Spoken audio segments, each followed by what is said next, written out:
We and many others in the media for the past few months have been saying that when you normalize masked law enforcement officers just rolling up on people and effectively throwing them in the back of a van and carting them away, that is going to be very appealing to people who want to commit crimes. Those who are just as xenophobic, just as racist as some of the people doing it with a badge but don't have the badge, can use the fact that that's a thing that's happening now to do it themselves. And we warned about that, and it is evidently happening. There have been at least 3 instances that HuffPost has compiled, let alone others that might be out there, of men impersonating ICE agents in order to specifically target and hurt women. And we're gonna tell you about those cases.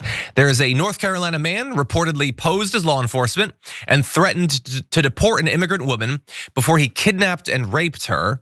In Maryland, a man allegedly approached a Latina woman in a parking lot, flashed a fake ICE badge and told her to get into his car or face deportation.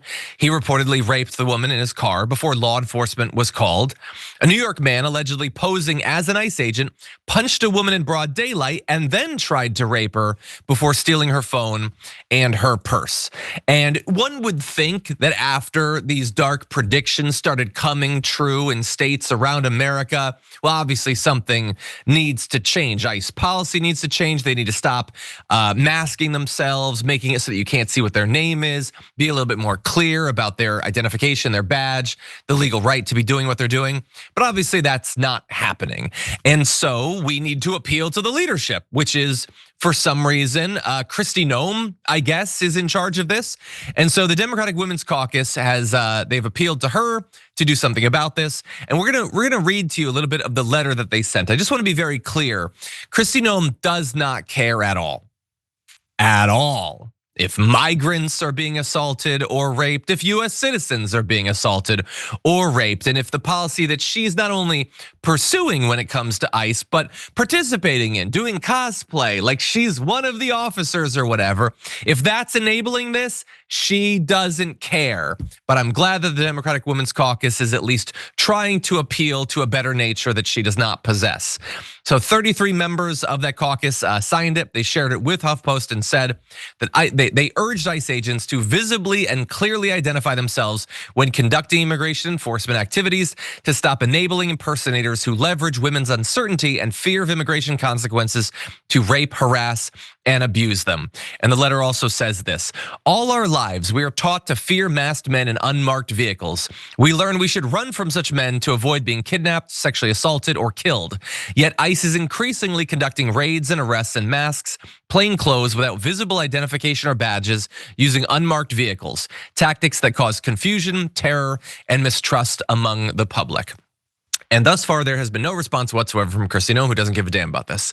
Because unfortunately, the Democratic Women's Caucus needs to understand that appeals to protect women are only useful if it's used as a weapon against trans people, if it's used to police what happens in women's sports or whatever. Outside of that, they do not care. And they're not remotely interested. And so you're likely to see a lot more of this. And all of this is being brought to you by this insane policy that never should have begun in the first place. And I do also want to remind everyone that while people who are not a member of ICE or Border Patrol or law enforcement are using all of this to abuse these women, never forget that the people with the badges also abuse those women. And sexual assault is a constant in these detainment facilities, and not just under Donald Trump, by the way. This goes back, it's throughout administrations, it happens in prisons, it happens in immigration detention facilities. This is just a new form of sexual assault that women need to face being attached to all of this. Sharon, what do you make of all this? Yeah, I mean, what you related it's chilling, because I had these thoughts that, well, John, we don't know the half of it. This is so convenient to deviant souls who wish to commit these kinds of crimes. It's easy. You might even have sympathy from onlookers if you're in the right jurisdiction. And I think that the population that they're targeting is not even reporting all of it, not by a long shot. So this is absolutely disgusting and chilling. You're right. I mean, I guess they had to try it with Kristi Noem, but she could care less. I mean, she shot a puppy, come on, in a gravel pit. She doesn't care. Steal her bag at a restaurant while the Secret Service or whoever is guarding her is around. Now that she cares about, although she has plenty of money. Okay, this is, again, devaluing life, women, men too, as you mentioned in these centers, the gay hairdresser who came back. I mean, he talked about how he was sexually violated. It's torture. It's disgusting. And when will the targeting stop? Every day there's another upping of the ante. Like, oh yeah, there's more fallout here. It's gross. Yeah. Yeah. And by the way, I'm going to be doing a short later on today. So look for that. Responding to SE Cup, who's angry at the Democrats for constantly pointing out that crime is down. Evidently, the Democrats are falling into a trap by not just like meekly going along with Trump's fascist propaganda or whatever. And I'm going to say, thank you for your opinion, SE Cup, but no, I'm going to continue to point out what's actually happening. We're going to point out when there are lies about criminal activity, and we're going to point out when there's actual criminal activity. And when all of this is going on, and Donald Trump's answer is instead, I'm going to post hundreds of soldiers around the National Mall. By the way, tons being posted in areas that have literally not had a single crime reported this year. Then we're going to point out to people that he's not interested in fighting crime. He is interested in fascist imagery. That's it. He himself is a criminal. He is pardoning criminals. He has filled his administration with criminals, and his insane xenophobic immigration policy is helping to facilitate further crime and exploitation of women. That's what I'm going to do. Now, I don't have a fancy show on cable news like she does. She can use her time how she wants. She can misuse her time how she wants. But that's what we're going to do with our little YouTube channel. And with that said, we're going to move now to what is, I guess, a growing genre of news, which is MAGA and members of MAGA finding out all too late that their love of Donald Trump is not necessarily going to save them. And by the way, people saying that I should interview John Oliver. No, I'd like to. I don't think it's gonna happen. That's not the problem necessarily. Yeah. I would like to hang out with him. I would like to, I want to be friends with him, but I don't think it's gonna happen. I don't think he knows who I am.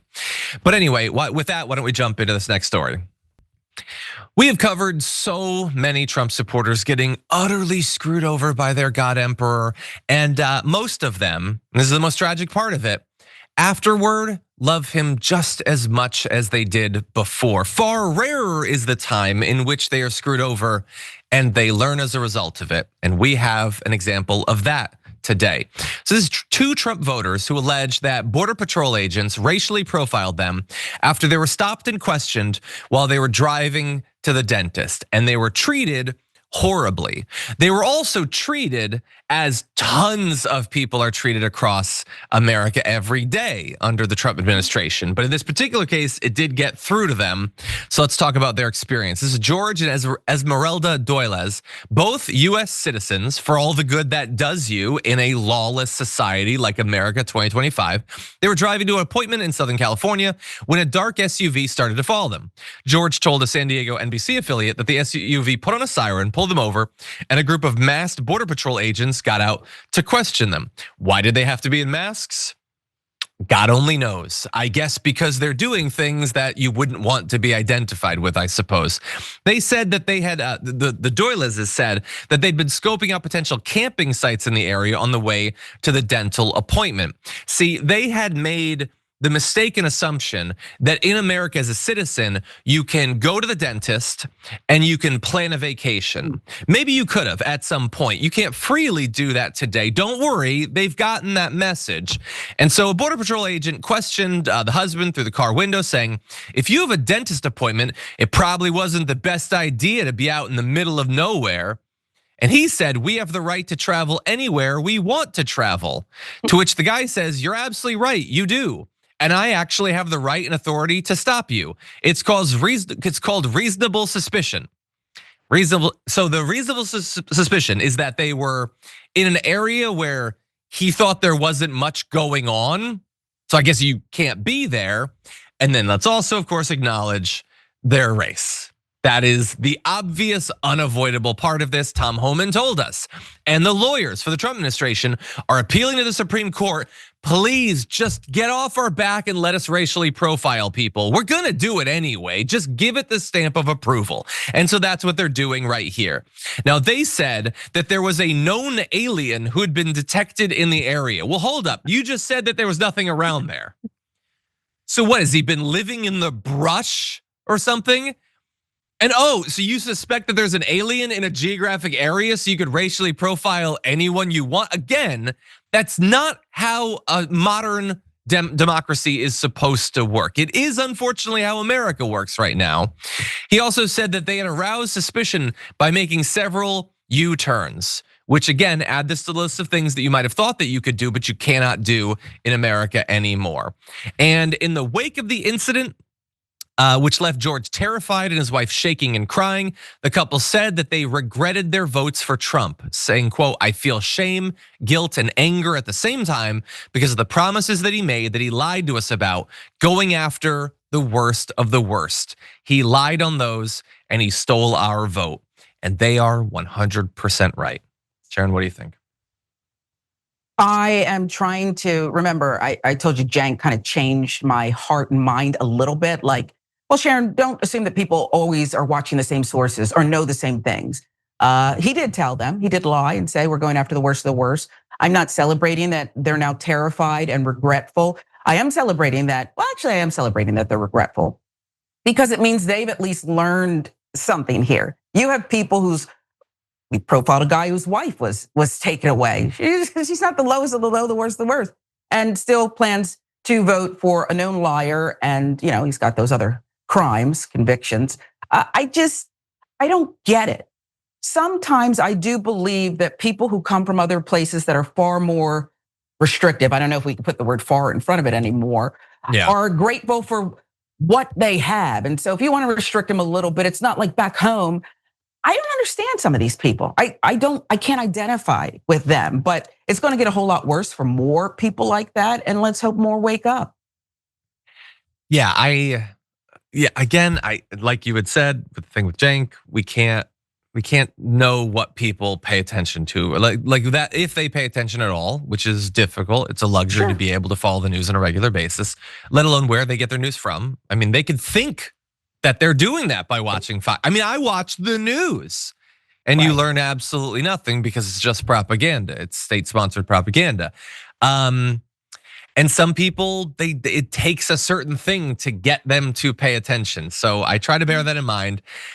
Sometimes when I'm not thinking about that though, I am astounded that a person can have made it to this last election and not know 1,000 times more than you need to know about Donald Trump to know everything you need to know about him as president. But that said, they do regret it. Thankfully, they were eventually released, so that's good. And I'm assuming their political activity in the future will probably be different. But either way, nobody should be treated like this. This is not the way our society is supposed to work.